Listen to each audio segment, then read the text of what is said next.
پیارے بچوں، آج میں آپ کو ہزاروں سال پہلے کے ایک پتھر کی کہانی سناتی ہوں۔ یہ کہانی آج سے تقریباً 4000 سال پہلے کی ہے۔ ایک شخص تھا آزر، وہ بت تراش تھا۔ وہ لکڑی اور پتھروں کے بت تراشا کرتا تھا۔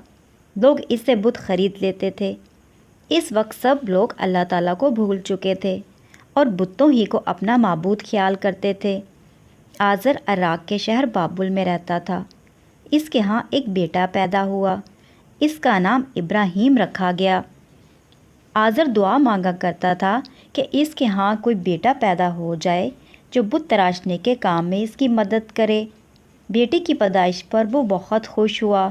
اس نے سوچا اب اس کا بیٹا اس کے کام میں ہاتھ بٹائے گا۔ لیکن ہوا اس کے الٹ۔ اس بچے کو بچپن ہی سے ان بتوں سے نفرت ہو گئی۔ وہ نیک فطرت تھا۔ اللہ تعالیٰ نے اسے اچھی سوجھ بوجھ عطا کی تھی۔ سیدنا ابراہیم علیہ السلام بچپن ہی سے بتوں کی خرید و فروخت کو ناپسند کرتے تھے۔ انہوں نے کبھی بھی بتوں کو سجدہ نہ کیا۔ وہ اپنی نیک فطرت کی وجہ سے جانتے تھے کہ یہ پتھر ہے۔ پتھر کسی کو نہ نفع پہنچا سکتے ہیں نہ نقصان۔ یہ تو خود انسانوں کے بنائے ہوئے ہیں۔ انہوں نے شروع ہی سے ایک اللہ کی عبادت کی، اسی کو اپنا معبود جانا۔ اس کے ساتھ ان بتوں اور ستاروں کو اپنا معبود نہیں مانا۔ اس زمانے کے لوگ نہ صرف بتوں کو اپنا رب مانتے تھے بلکہ وہ ستاروں کی بھی پوجا کرتے تھے۔ ان کے مقابلے میں سیدنا ابراہیم علیہ السلام جانتے تھے کہ اللہ ایک ہے، وہی پالنے والا، روزی دینے والا، زندہ کرنے والا اور مارنے والا ہے۔ انہیں لوگوں پر حیرت تھی جو اپنے ہاتھوں سے بت بناتے تھے، پھر ان کے بارے میں کہتے تھے کہ ہمارے معبود ہیں، ہمارے نفع نقصان کے مالک ہیں۔ کس قدر گمراہی میں مبتلا تھے وہ لوگ۔ پوری زمین کفر سے بھری تھی۔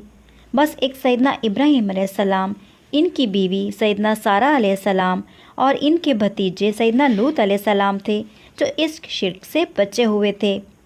پھر اللہ تعالیٰ نے سیدنا ابراہیم علیہ السلام کو نبوت عطا فرمائی۔ تب آپ نے اپنی قوم کو ایک اللہ کی طرف بلایا۔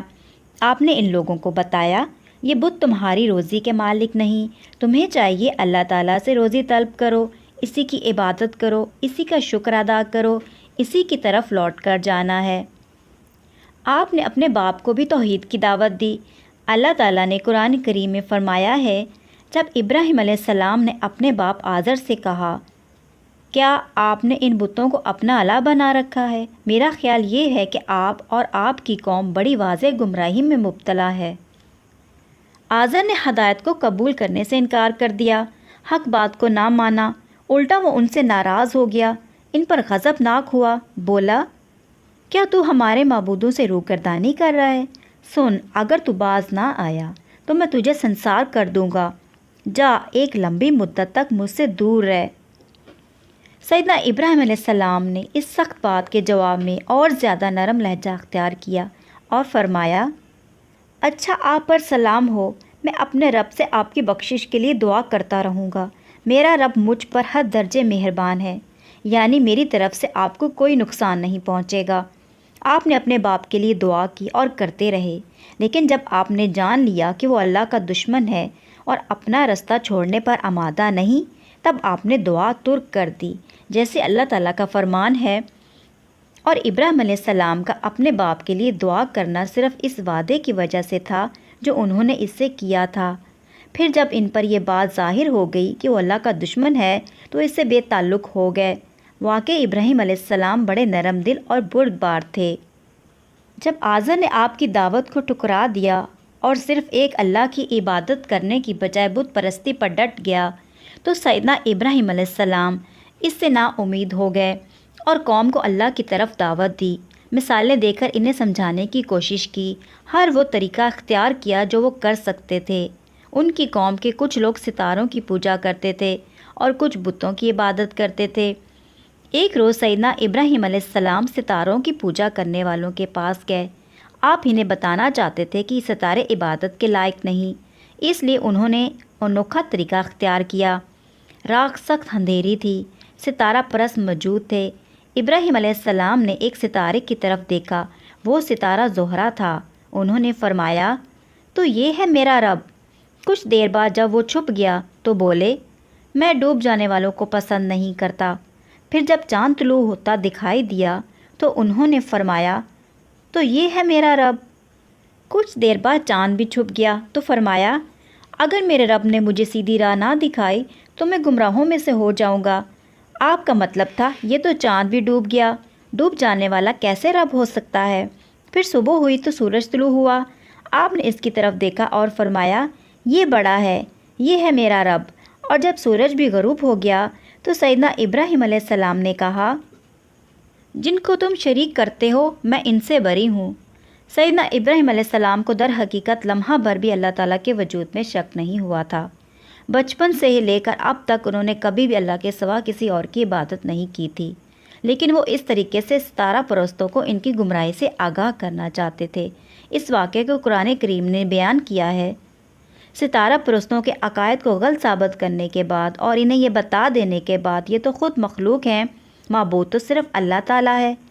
انہیں دین حق کی طرف بلانے کے بعد آپ اپنی قوم کے بت پرستوں کے پاس گئے۔ آپ نے دیکھا کہ وہ بتوں کو سجدہ کر رہے تھے، ان کے سامنے جھکے ہوئے تھے۔ آپ کا باپ آزر بھی یہی کام کر رہا تھا۔ سیدنا ابراہیم علیہ السلام انہیں غور سے دیکھنے لگے کہ یہ کیا کر رہے ہیں۔ ان کی گمراہی دیکھ کر آپ حیران ہوئے اور ان کی عقل پر رونا آیا۔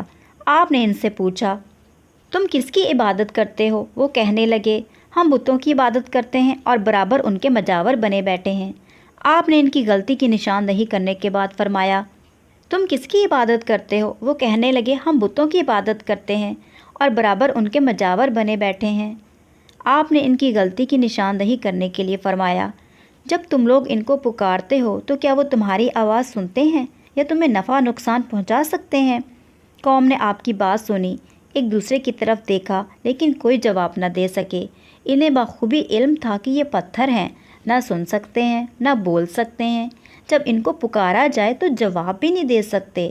سیدنا ابراہیم علیہ السلام مسلسل ان کی طرف دیکھ رہے تھے، ان کے جواب کا انتظار کر رہے تھے۔ آخر وہ بولے، ہم کچھ نہیں جانتے، ہم نے تو اپنے باپ دادا کو اسی طرح کرتے ہوئے پایا ہے۔ سیدنا ابراہیم علیہ السلام کو ان کی کم عقلی پر بڑا تعجب ہوا۔ آپ نے ان سے کہا، کوئی شک نہیں کہ تم اور تمہارے آباء و اجداد واضح طور پر گمراہی میں مبتلا ہیں۔ ان سے یہ سب باتیں کہہ کر سیدنا ابراہیم علیہ السلام بت خانے سے نکل آئے۔ باہر نکلتے وقت آپ نے ان سے کہا، میں تمہارے جانے کے بعد تمہارے بتوں سے ضرور دو دو ہاتھ کروں گا۔ تو پیارے بچوں، سیدنا ابراہیم علیہ السلام نے ان بتوں کے ساتھ کیا سلوک کیا، یہ جاننے کے لیے ہماری اگلی ویڈیو دیکھنا مت بھولیے گا۔